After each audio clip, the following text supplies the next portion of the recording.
Ամենակարևոր տոնիցս հետո մի շաբաթ էլ չանցած, ագրեսիվ հարևան դելի ոգևորվել է ու չափերն անցել։ Այս անգամ պաշտպան մասնիկներով չբավարարվեց։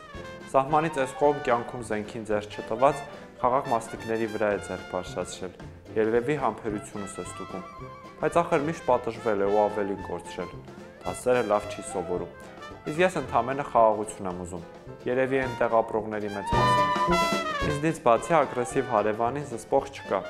Իսկ նրանց ում այդ գործն են տվել, հազիվ տարին մի երկու անգամ հանդիպում են, մի քանի տող էստեղ-այնտեղ գրում ու վերջ։ Ոչին, ոչ էլ հարևանների հավեսը չունեն։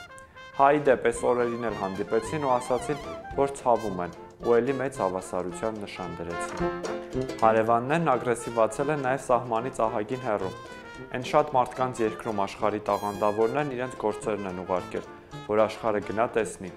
Ես նույնպես, բայց հարևանները գնացել ու արձակվել են արվեստի վրա, մի պատճառով, իմ մասնիկներն են ստեղծողները։ Այս շատ մարդկանց երկիր էր գնացել նաև գլխավոր ծառան։ Դե մեծ ակնկալիքներ ունենալը մի քիչ լուրջ չէ այս գնալ գալուց, բայց դե երևի լավ ժամանակ է անցկացրել ու ճոխ-ճոխ զավթրիկներ է արել։